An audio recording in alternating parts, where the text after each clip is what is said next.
It's time freedom. I can do what I want, whether it generates money or not, fundamentally. Yeah, that's really it.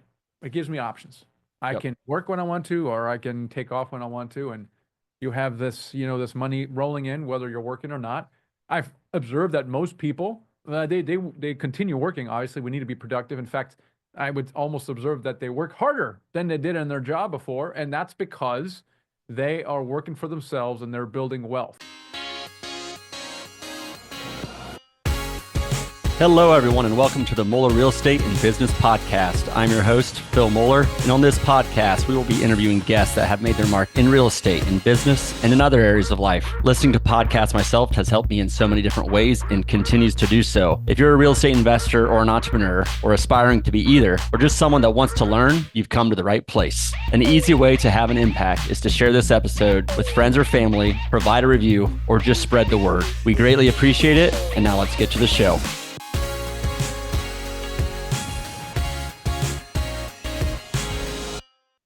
Hello, everyone. Welcome to this week's episode of the Moeller Real Estate and Business Podcast. Very excited for this week's guest, Michael Blanc. Michael, how are you doing today? Phil Mello, good to see you today. Oh, man, you did that, didn't you? So we were just talking about our roots and our German heritage. And I was like, there's Moellers, there's Muellers. And then he said it like that. I'm like, yes. When I was in the corporate world, that's how the Europeans, that's how they would say my name. But then I tried to repeat it and I can't do it. So I'm just Moeller. And you can call me whatever you want. So I appreciate that, Michael.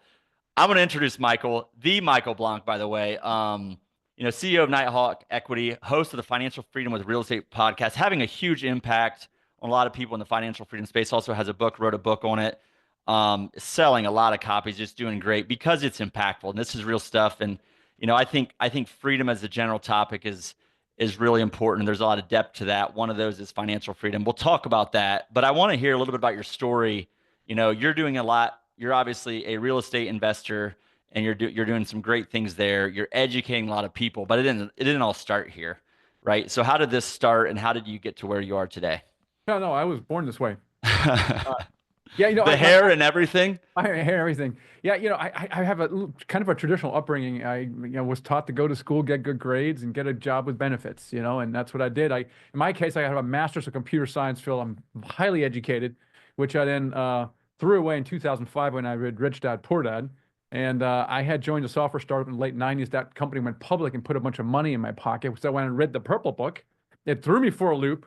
I was confused for a solid 3 months. I decided to quit my job and pursue financial freedom. And so I flipped houses. I traded stocks and options. I took a commercial real estate investing class. I had a rental. But my big idea was to get into the restaurant franchise business. That's what you would have done in my place as well. And had bought a 10-unit territory, hired a guy, started buying, building, and then everything went well for a couple of years until the recession hit. And then it stopped working so well, and the restaurant started losing money. And I realized I needed to sell. I let my guy go. Now I was running 6 restaurants, and I couldn't sell the damn things because it was a recession and they were losing money, and no one's buying a money-losing restaurant. I then remembered my couple house flips I did and decided to bail myself out by flipping. So I started using hard money and started flipping while I'm running these restaurants, then eventually try to sell them. I'm flipping these houses, which was a ton of work. And I'm working like 80 hours a week. And in 2011, I accidentally got into an apartment building, and I remembered my commercial real estate boot camp I took in 2006 and took a swing at it. And it was kind of a nightmare, the whole thing. Because I had trouble raising money for it. I had the wrong property manager. It was in a pro-tenant state, and I had a professional tenant. And I literally, to this day, made more mistakes, had more things go wrong in that my first deal than all of my 2,500 units since then. It's wild. And immediately regretted getting into it. But after about 18 months, it started to calm down and started sending me mailbox money. And that's when the light bulb went off, because apparently it takes me a while. I'm a slow learner. And I was like, my gosh, maybe I should stop owning this flipping stuff and start pivoting to actually apartment buildings. And that's when I started blogging about it. I started creating content around it. I started creating courses. And today we have coaching and things of that nature. We're one of the leading authorities on how to teach that thing. And we also buy stuff. My investment company is called Nighthawk Equity. We have about 1,800 units worth about $300 million. We've exited a few since we've gotten started in 2017. And here we are today. My message to the millions is financial freedom with real estate, but maybe not in the way that you think.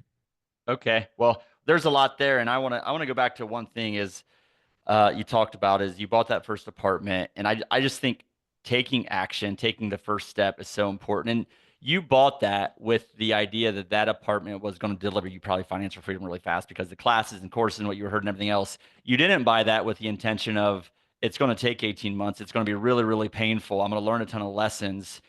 You didn't buy it with the intent of education, it doesn't sound like, but you regretted it after 18 months. I don't think you regret that first one now. Is that correct? Of course. Yeah, yeah, of course. In hindsight, you would never do that first deal again for many different reasons, but it has gotten me where I've gotten, right? You got to start somewhere. Yeah. So in that sense, I don't regret it. No. And every time something like this happens and there's a setback or challenge, you really don't enjoy it, but there's always valuable lessons in it.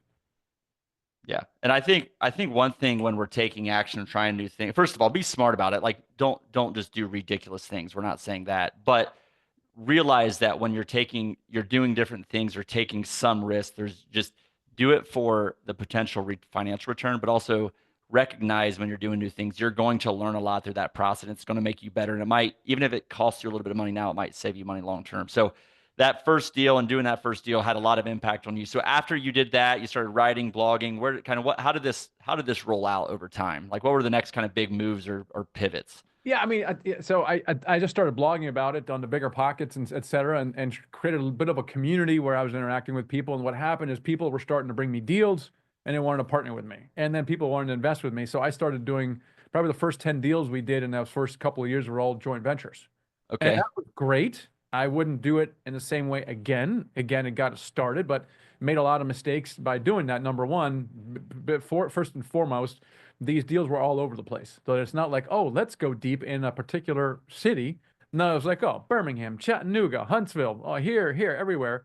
And it does not really allow you to scale. Number two, Yeah. I was partnering with students at the time, and the level of competency engagement varied widely. And so here you are, trying to actually manage a property with the understanding that this other partner is supposed to do certain things and they never do, which is why 2 years later I stopped doing it. I was like, this is horrible. And that's when and people are like, oh, you partner with me. I'm like, no, I'm not partnering with you because you're probably going to be a knucklehead. And we stopped doing that. And but again, things like that gets you started. And the first time around, the first deal you do, I would say, yes, you should have your criteria, but you should be a bit opportunistic.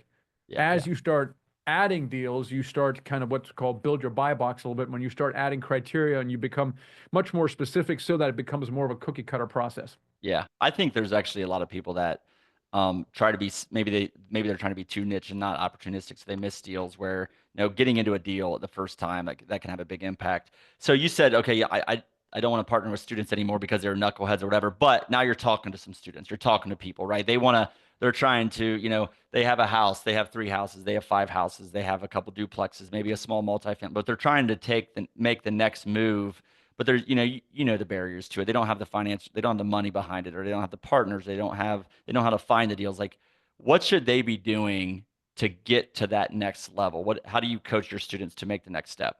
Well, you identified the person precisely. These are people who already have some rentals and some flips. And so they understand the benefit of real estate, but they also understand the problem. And the problem is, how do I scale this thing without working more? All right. So they intuitively understand that. And there is no solution to the problem unless you get into multifamily. And that's really what I'm trying to tell people. And like you said, there's two main objections when that brings up. People in general think it's an advanced strategy that requires us years of experience and millions of dollars in the bank. And it just doesn't. It doesn't. And the you don't actually need years of experience. We can overcome that within 30 days. And you don't need millions in the bank because you're going to learn how to partner and raise capital on that. And so um, it's the good news is that these are all things you can do in 60, 90 days, and you can appear as experienced as someone who's got, a decade of real estate investing experience because, you're using the right words. You have you have a team around you. And there's really three things fundamentally that you need. And you don't need them quite as much on the single family house because it's a little easier. But you got to follow a system, some kind of blueprint or roadmap that tells you what to do in what order. Then you got to get the right support around you. You need a peer group. You need someone experienced looking over your shoulder. And then you need to tap into a network. And that network better have access to deal flow and capital, right? And all through partners. Partnering is Yeah. huge in multifamily. it's very almost an unnatural act not to partner. Yeah. Well, and I was just looking, I mean, you called it, I think, on your podcast recently, the three accelerators, right? So you just talked about this recently, and you have system, support, and network. And I think those things are so important. If you don't have the experience, find someone with the experience to help you with that. And then with multifamily, with the capital raising, whatever it might be. But these are like, you can do this. Like, I kind of did this the slow way, right? I didn't partner for a long time, so I bought a house, and then I bought a house, and then I bought a house, and it took me. I'm a slow learner, so it took me a while. But then when I started to partner and doing things a little bit differently, there's def and like, I can relate to all these, the systems, the support network, all those things eventually became accelerators when I realized that they could be accelerators. So now, our listeners know, okay, hey, these are the accelerators, and do these things. What else? So you went from partnering with students, joint ventures, syndications. Like, what were some other just shifts or things that you like, ahas, that you made in your journey? Yeah, so early on, it was in 2018. We put a $1.6 million deal under contract. I had built. This is now 2018, right? So I've been building my list since 2014. I had a pretty sizable list. I was putting out content, and I was like, well, I'm going to do a webinar, and I barely raised the $650,000 that I needed. I mean, it was wild, eye-opening, and I was like, what is going on? Why are people not investing with me, right?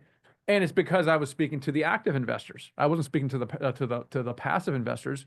They get on my list and they're like, I don't really want to find deals. I just want to passively invest in them. So I'm not talking to them. So they start ignoring or unsubscribing or whatever the case may be. So I had a disengaged list, number one. So if you're going to build a list, you got to speak to them. That was lesson number one. Lesson number two was, before I tell you what the lesson was, the year later, we bought a $9 million property where we raised $3.2 million. So what happened? Yes, I got a little better at talking to my list, but the thing that was much different was that I joint ventured with somebody. Not today, we call them a fund manager. Back day, we maybe called them something else, a co-GP or something like that. Yep. But this person had the opposite problem. I had great deal flow for my what we called their deal desk at the time. And I was struggling with raising money, obviously, and he had the opposite problem. He had a huge amount of money behind him, but he didn't have deal flow. Just a classic deal finder versus capital raiser, which is why these joint ventures work so well. Yes. Yep. And so, he basically raised, I don't know how much, but the bulk of it. And so now we own a $9 million property going from 1.6 to 9 million. And this is how people scale. Yeah. It's how people scale, 11 and all those three things we just mentioned earlier. But a key component is in the network part is joint ventures. It's absolutely critical. And I think with anything, it's what are you good at? What are you not? Not only that, what are you good at? What do you enjoy? And what are you not? And find out if you're really good at finding deals. First of all, if it's around here, and like, call me if you find a good apartment deal. Like, I can help raise the capital and we can run the deal, right? Like, we're doing all three. But if you're just good at one of these three, if you have access to capital, first of all, if you have access to capital, you need to be really smart and careful about who you partner with to make sure you're protecting that capital, of course, and it's a good investment. But if you're really good at that and you have access to capital, then you need to go find the people that have the deals or that know how to operate. So find out what you're good at, and then identify what you need, where your gaps are, and find those people that can fill those gaps. Yeah, I mean, that's right. I mean, people may not know if they're good at finding deals, raising capital, because like, well, I haven't done either yet. But it's normally a personality thing. And like you said, what are you good at? What do you like to do? But also, what is your personality type? If I just look at the deal finders, okay, deal finders are, they're more analytical, maybe engineers of some sort. They're more numbers oriented, more detail oriented, and that's very important for deal finding, due diligence, and even for managing the asset. The complement is, of course, the capital raiser personality, and those are more relationship oriented. They have no problem maybe talking to people they don't know. They probably have some kind of sales background or so, and they really don't like numbers that much at all, right? And so that personality lends itself more to raising capital. And then there's people who can do both. Like for me, I am so competent, Phil, I can do both. But just because you can doesn't mean you should. There's only so many hours in the day. Right. What happens is there's some people like me who do everything, but then you're spending 1 hour finding deals and then 1 hour raising capital. What if one person all they do is talk to brokers and deal flow, and the other partner, all they do is talk to potential investors? Yeah. That is where a partnership, where 1 + 1 is far greater than 2. Yeah. And this is the missed opportunity people have who think they can do both. No, pick one and then partner on the complement. And the good news is the divorce is already built in. with syndications, because if you don't like the other person, well, you don't have to do another deal with them, and you basically go apart when you sell the deal. It's already, Right. the prenup's already signed. Yeah. Right? I love it. I So love it. it's much easier to partner in this business because of all these things versus like, hey, let's you and I buy a car wash together, and then a year later we decide we don't really like each other, or you're lazy or I'm lazy or Yeah. whatever, and now you got to figure out how to extricate yourself. But the exit is already built in.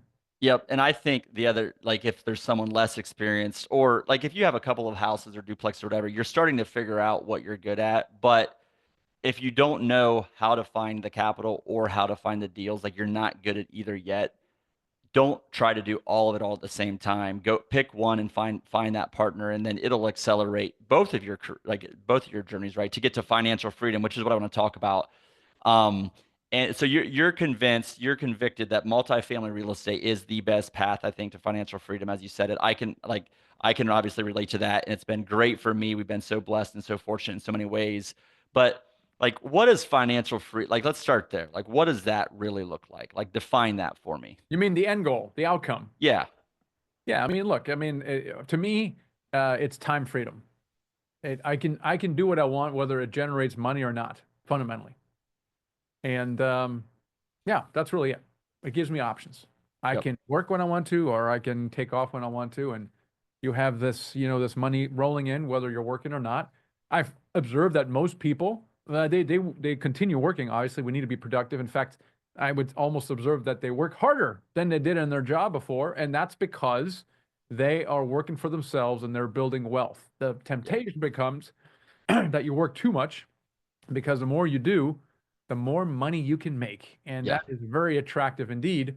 And so some people forget the whole reason they embarked on this. And, they did a deal, they did a second deal, quit their job. Now they're full-time real estate investors, but they really haven't achieved financial freedom yet because they're working harder than before. And so how do I now build a company that literally allows me to enjoy the fruits of my labor? And so that's Yeah. a bit of a shift, but it's another problem at another level. Most people, when they stop working or they stop flipping or whatever, the money stops flowing.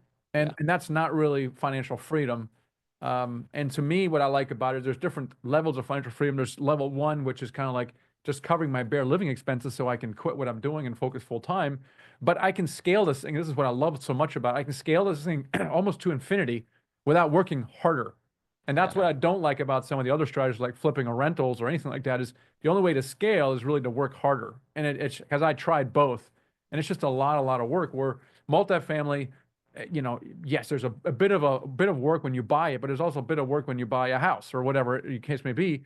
The difference is now I put a property manager in place, and yes, for 90 days, I have a lot of interaction with a property manager, stabilize the property. But after that, things typically quiet down. Correct. And then you do Yep. it again. So theoretically, you could do 3 or 4 properties a year without working any more, right? Yeah.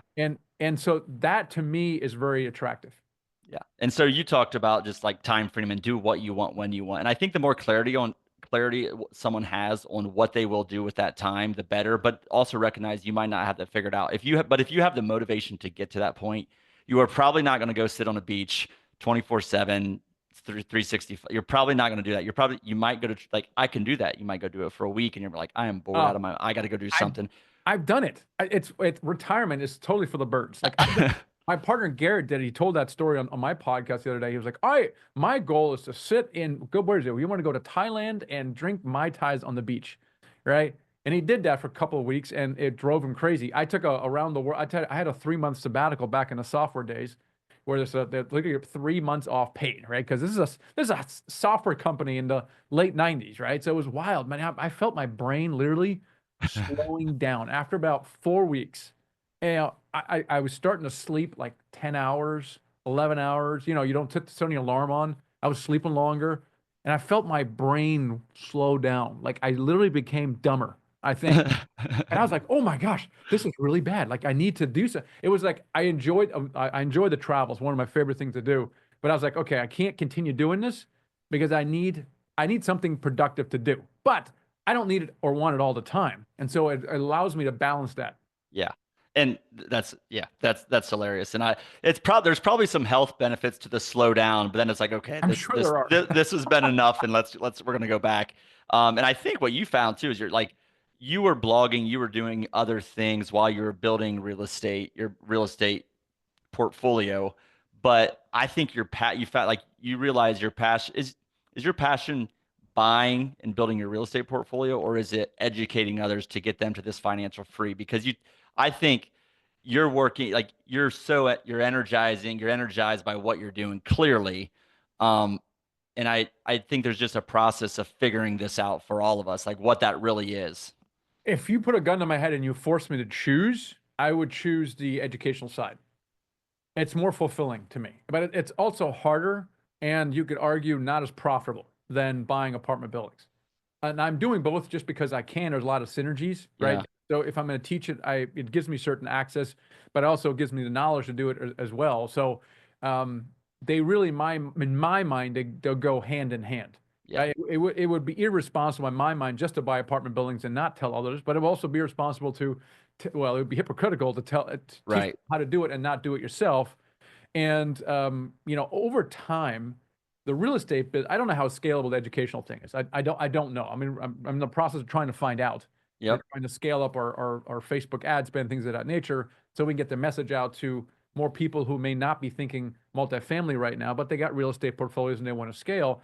But what I said earlier, the main advantage of multifamily is you can keep doing it. Now, obviously, as the market allows, but if you just keep doing it, all you need is consistent deal flow and increase larger and larger amounts of money through a larger online presence, through fund managers, variety of different things, institutional investors. So in other words, if you simply continue spending the same amount of time that you did last year, but you leverage what you learned, you just keep doing and keeping it forward, you're able to build a very large portfolio by hiring people as it allows.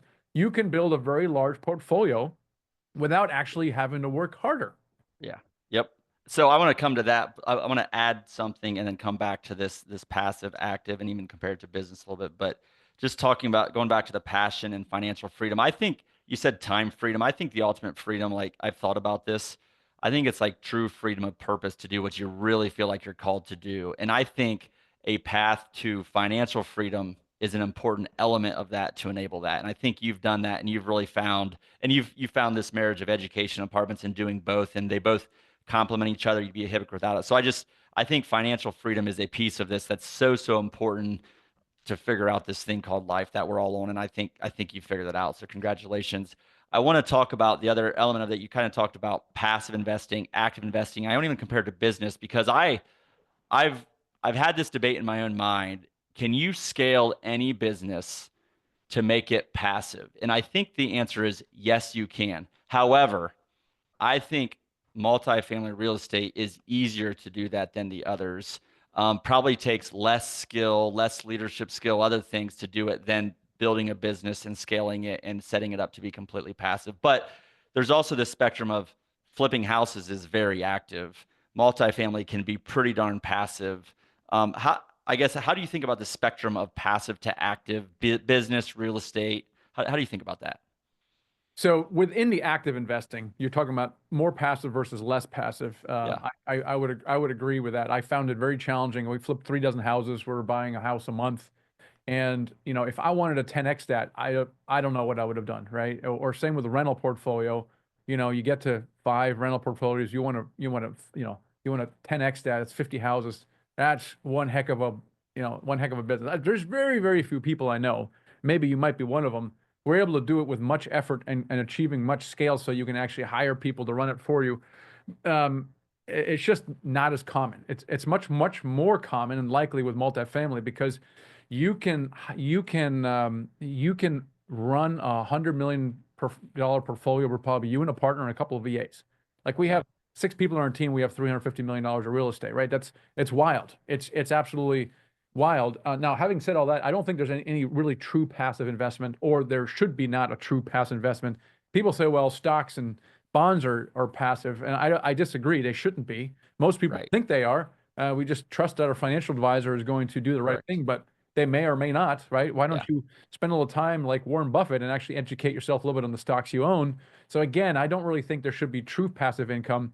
So I think it's a bit of a myth on the one hand, with that definition, but you can definitely on the spectrum, you can say there are leveraged businesses and highly leveraged businesses and not as leveraged businesses.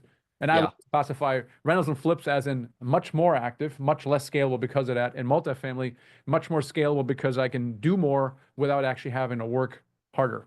Yeah. And I would even say that passive, people think passive real estate, like LP positions, it's called passive.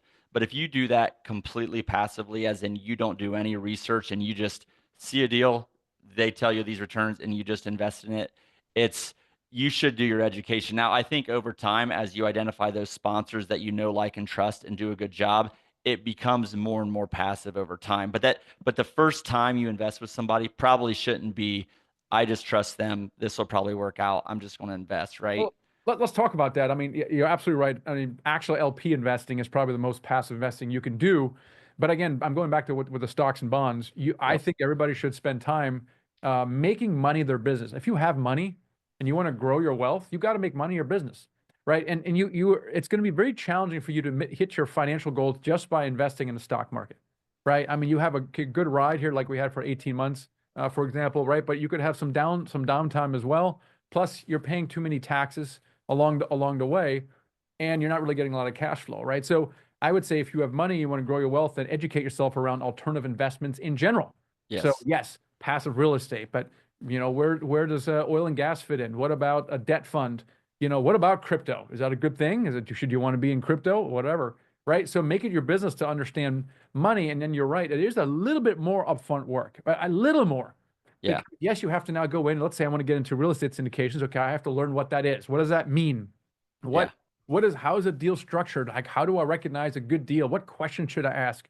Right. So yes, Yeah. there are some questions, but like you said, I don't need to pick 10 operators, right? I just need one or two. I invest with them. I see how they behave, how they communicate, and I invest the minimum, and then maybe I do it again. And so you do it slowly over time, and now you develop a competency across different asset classes, and then Yeah.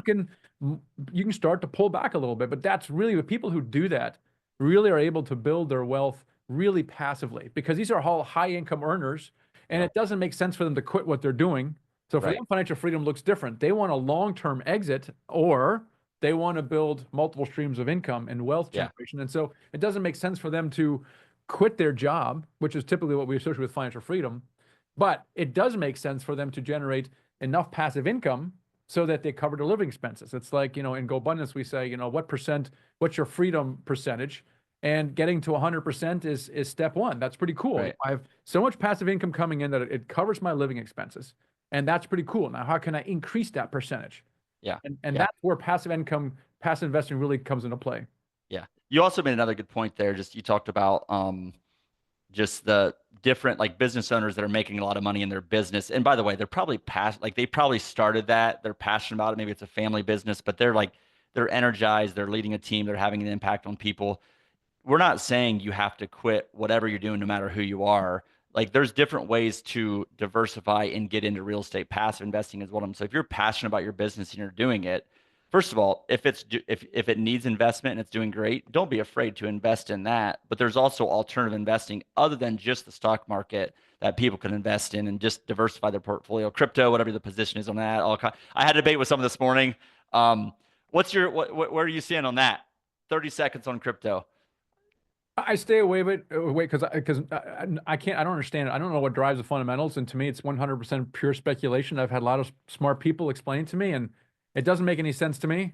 And Yep. so I am going to stay away with it. I don't understand it, and I've tried, so I'm out.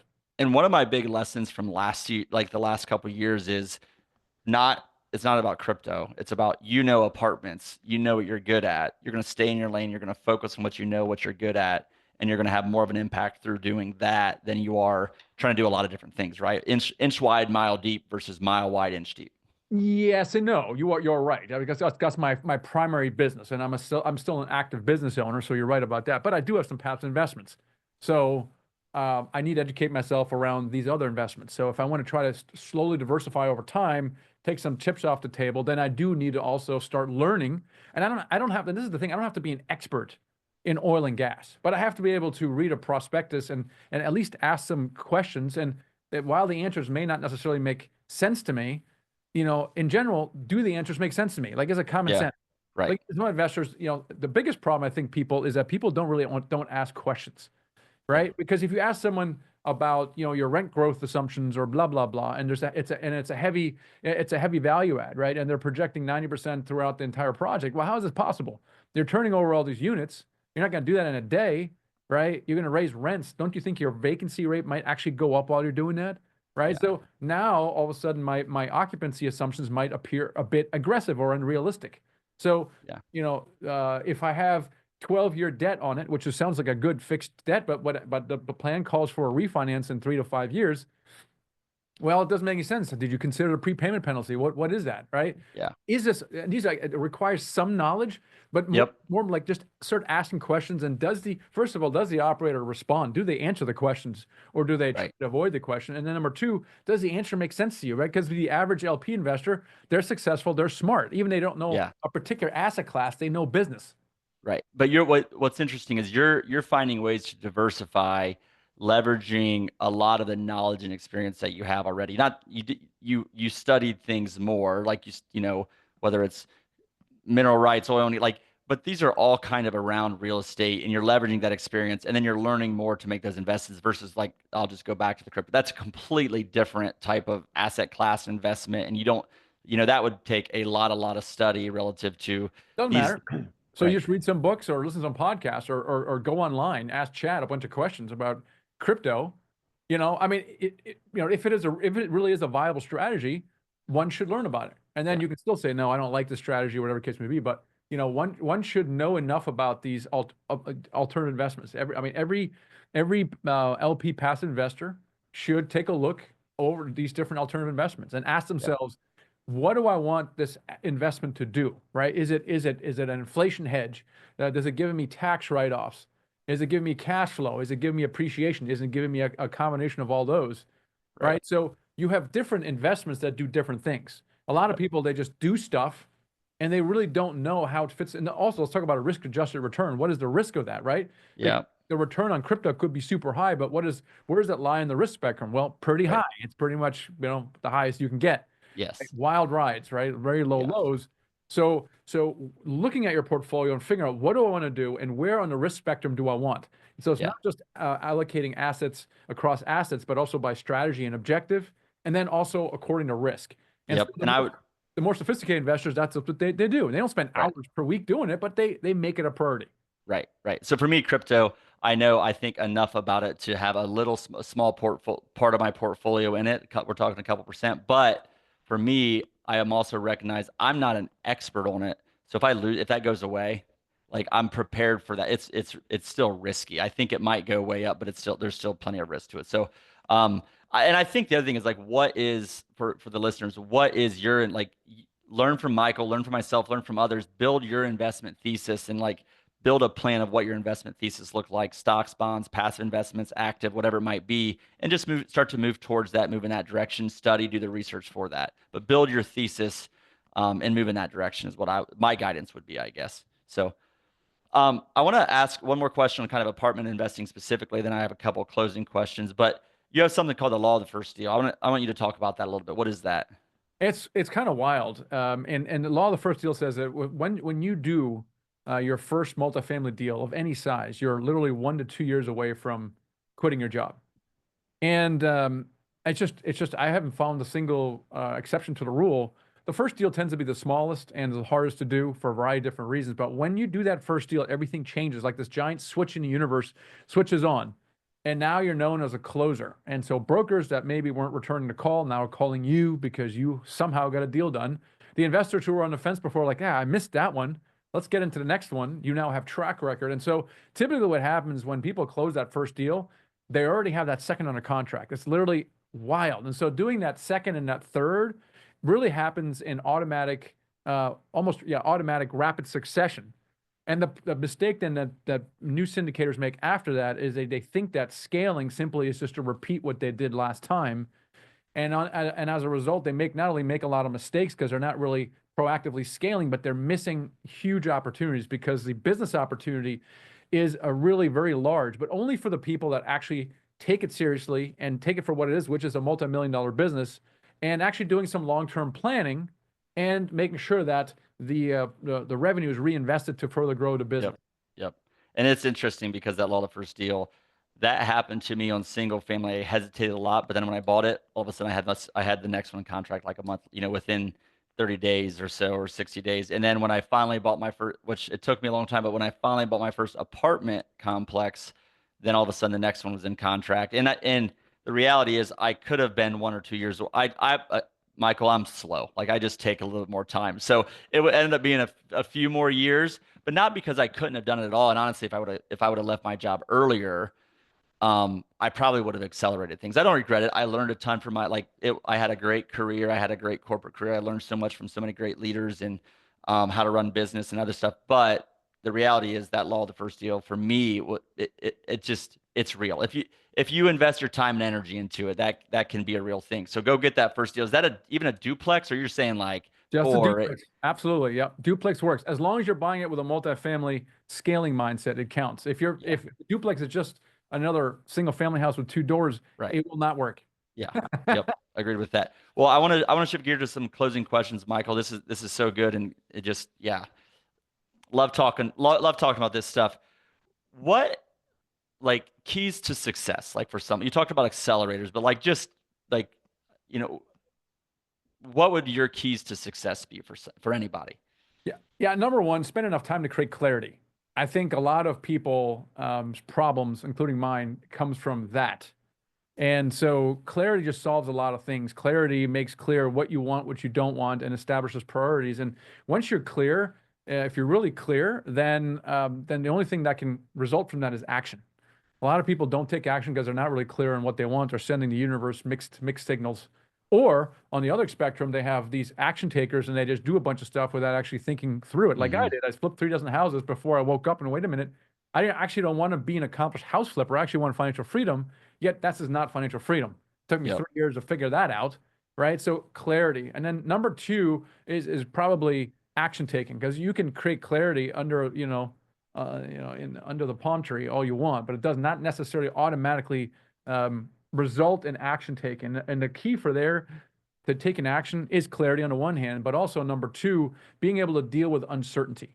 A lot of people, especially us engineers, have trouble with that because we surely would like a Gantt chart from now till the end with everything mapped out just precisely. So, well, there's no room for error at all, and that's just not how entrepreneurship works, right? Yeah. Really, I have a rule that says just do the next 3 things. This has guided me a lot. It simplifies things a lot. Just do the next 3 things. Everybody knows what the next 3 things are. You might not know what the 26th thing is, but that's not your problem right now. Just figure out the next 3 things, write them down, do those things, and be comfortable with this uncertainty that you can't see beyond, the 23rd item or this. Just do those 3 things. And I think if those 2 things put together will allow people to really accomplish significant things in their lives. Yeah. And I think just do the next 2 things is so good because I spent a lot of times we can spend so much mental energy trying to solve number 4 through number 23, right? We can just exhaust ourselves with solving problems that don't even exist. So yes, like get clarity on what you want to do. By the way, I like how you said spend time on this. Like spend time on getting clarity. Don't just say, oh, I think I'm gonna do this. Boom, this is what I'm gonna do. No, spend time on that, because if you do that, you're going to be more convicted, which will give you the courage to take the action to do the next 3 things, right? And then don't try to solve every single problem. Just do the next 3 things. So I really like that. I want you to step back, Michael, and just reflect. Think about what you're doing. You're having a great impact with your apartments, with your investors, giving them returns, multifamily, but the educational stuff too. Step back and reflect. How does what you do, how does it make you feel? Yeah, it gives me a sense of purpose, right? So my goal, my intention really is to go to bed every night fulfilled and then excited next morning to get back up and do it again. That's awesome. How can you beat that, right? I mean, fulfilled with, and then the excitement to get up in the morning and ready to go. And I think there's also things we can do to just getting that clarity and knowing that, I think is so important. So I love that. Real quick, for you, what's going to be the key to your success moving forward? Key to success. That is a fantastic, is probably consistency. So not giving up, showing up every single day. And I think that's really the key for any success, because there's going to be setbacks and challenges that you have. Things take longer than you think, and you might get discouraged. But if you've created enough clarity and you're on the right track, then Right. you got to stay on that track. So to me, it's probably consistency. Yeah. The key to success. Yeah. And I think, again, it goes back to, I think why that clarity, if you're clear enough, you'll have the courage to do the next three things, and then you'll have the courage and just, you'll do it consistently. You'll do it over and again, which is what it takes. I mean, it does take consistency. So amazing stuff, amazing stuff. Last question, most impactful book that you have read?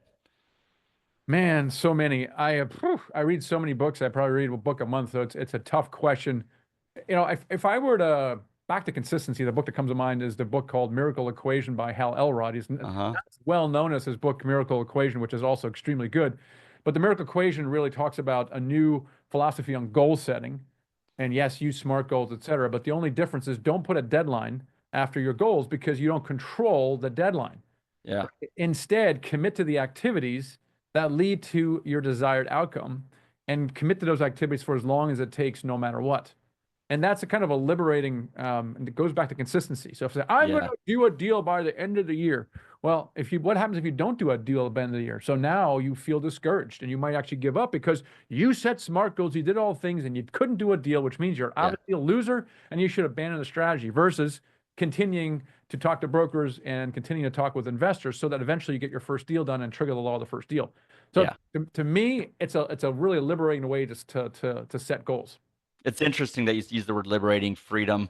And I think it's just that approach to goal setting and taking action is very freeing to say, I'm going to do this. I'm going to do this consistently. I'm going to do this over and over again. This will eventually lead to the result that I want. I'm confident in that. But just because I don't get that result every single time or right now, I'm okay with that. And I feel good about it. I'm free from basically you're freeing yourself from the result and you're just doing what you need to do and doing it consistent.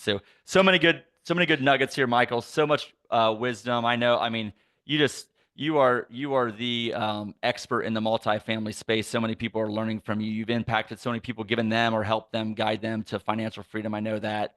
Just having a great impact. I appreciate you coming on our show so much. How can people find out more about you? Yeah, so if you want to find out more about just getting active in apartments, looking for deals, putting deals together, we have a free mini course on this thing called Apartments 101. And it's at apartments101.co. And if you're more on the passive side and you want to learn more about investing, then talk to Phil about that. or talk to Michael, because I mean, we were talking before, he has a deal in contract, so Nighthawk Equity. But yeah, there's definitely a lot of opportunities for education, for investing, whatever it might be. Michael, again, thanks so much for coming on for the Moeller Real Estate and Business Podcast. Signing off. Thank you for listening to the Moeller Real Estate and Business Podcast. We hope you found today's episode helpful. If you know current or aspiring investors or entrepreneurs or anyone that would benefit from today's episode, we appreciate you sharing it with them, or better yet, providing us a 5-star review. To learn more about Moeller Real Estate, visit our website at www.moellerre.com. You can also sign up for our newsletter or local events via our website. In closing, I encourage you to be purposeful in all areas of life, educate yourself, network with others that have been successful, take action, and lead. Thank you.